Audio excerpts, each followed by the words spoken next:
Moving on to the draft, I'm just going to take a quick look at the first 3 rounds today.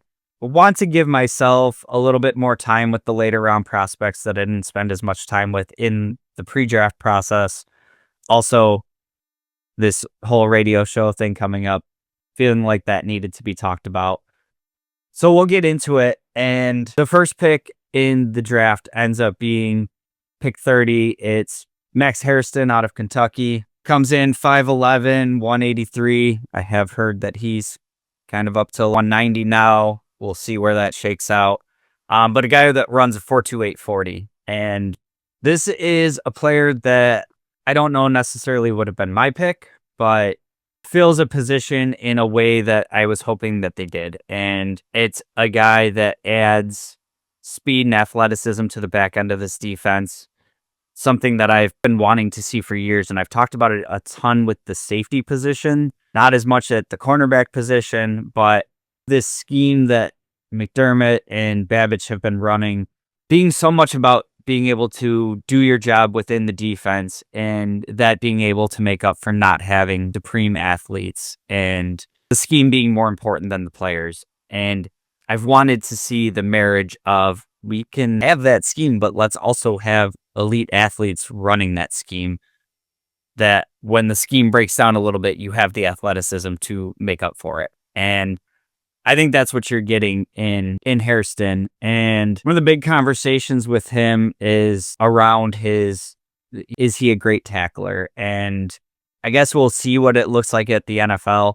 The important thing for me, and what I think matters most in this scheme in the NFL, is that he is a ready, willing, excited tackler from everything that I've seen watching his tape. And what I don't love seeing as from a boundary corner is the business decision type guys of, somebody else will make that tackle. I got to be out here. I don't want to get hurt.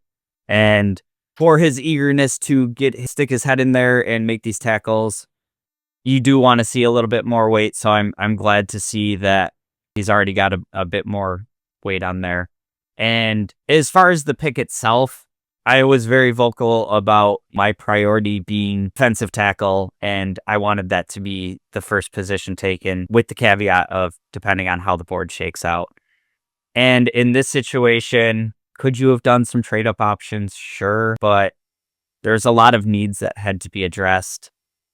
Kenneth Grant was my dream prospect. He went at 13 to Miami. You weren't reasonably getting up that high, and I don't think you really could have predicted that he was going that high.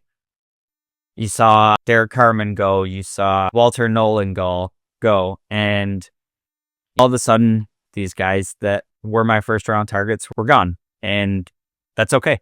We had major needs, and you can address them in different ways. This is kind of why I love doing the mock draft so much, not for so much trying to be predictive, but seeing different avenues of, if the run happens on defensive tackle, what's the plan, and where can you get defensive tackle later in the draft if you have to go corner first. So overall, I'm pleased with Max Hairston. The first thing that pops off the page to me, seeing him get drafted, is just like this big, vibrant personality. I think you can see a lot of parallels between him and Trey White. I think it's going to be awesome seeing them work together in the building. Trey White will definitely the type of personality that would be willing to mentor a young guy. So I think there's a lot of good going on there. In the second round, the Bills do a trade up. They use 56 and 62 to get up for TJ Sanders. Oh, last thing on Max Hairston, also a very young player, 21 years old. In the second round, the Bills trade up for TJ Sanders out of South Carolina, also 21 years old, 6'4", 291. They use 56 and 62 to get up to get him.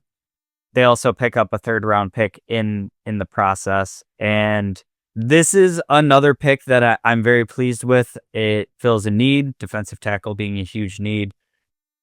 I think we talked a lot, not just on this show, but the whole draft process. A lot of the conversation was, of that one-tech space eater. And I think Brandon Beane just kind of, with this pick, what he values out of a D tackle.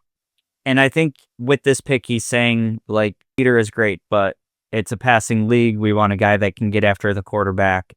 And, historically, what pressure in the face of quarterbacks does to them and how effective that pressure is up the middle. And I think that's what you're getting in TJ Sanders.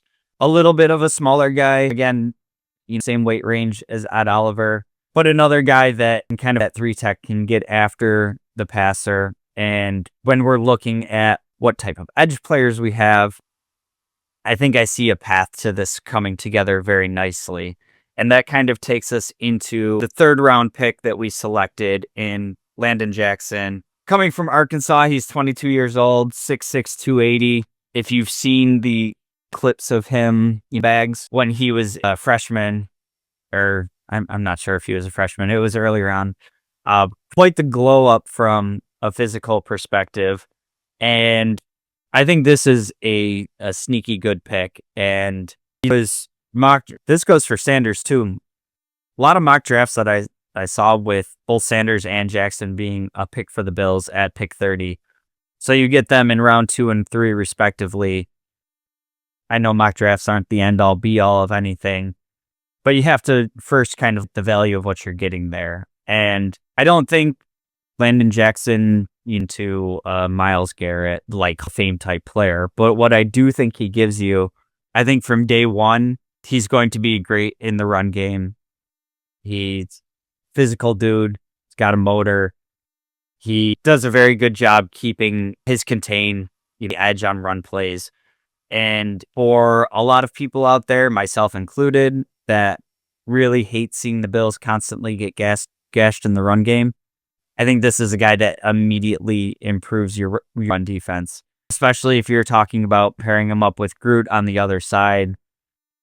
And then also what this pick does for Joey Bosa, and a guy that you brought in to be that game-wrecking pass rusher, hopefully. This is a dude that can, early in rundowns and let Joey Bosa be fresh and get the best pass rush that you can out of him. Hopefully keep him healthy for a whole season. Hopefully have him available in the playoffs to wreck a game or two for you. And the other thing that I like about this Landon Jackson pick, and I've heard Joe Marino talk about this a lot, but I think it's also very evident in watching his tape, is a guy who is very cognizant of what his skill set is and how he wins. And he's not a guy that is going to run circles around anybody. He plays the angles and uses his technique to basically play through offensive linemen. And I think this kind of compression style, cage style rush is something that we've seen a ton from this organization in players like Groot. You see it in you saw it in what you hoped Boogie Basham would be. And the combined compression cage style rush mixed with players in the defensive tackle positions that are going to be able to penetrate and get in the face of the quarterback. You've seen this be super effective against guys like Lamar Jackson and Patrick Mahomes, where when they're trying to negotiate the pocket, you're not giving them much option except for to go backwards. And it limits their escapability in the pocket, where they're just kind of, they have to get the ball out or they have to go backwards. And I'm excited to see how that all comes together. For anybody out there that complaints about Von Miller last year, and we can do a whole nother thing about whether he was effective or not with his pass rush style. If you were frustrated with seeing the plays where Von Miller is kind of running past the quarterback and they're able to step up in the pocket, that's not the type of pass rush you're going to see from Landon Jackson. He's playing through contact. He's using his hands to work through that tackle instead of trying to athletically get around them. And I think there's room for both types of players. I think that it can be awesome when you pair that compression style that's going to back the quarterback up on one side and you have the speed guy on the other side. I think there's a whole bunch of different styles that can be effective. For me, on a snap-to-snap basis, I think you can have more consistency and I guess a more discipline, for lack of a different word, pass rush plan when you have two guys on each side that are going to be good at compressing that pocket. We've seen Ed Oliver be effective rushing through the middle. you're adding another guy who you hope can be effective rushing through the middle. And for me, it's all projection right now, right?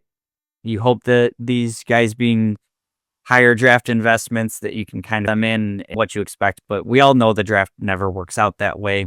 You have to see the football be played.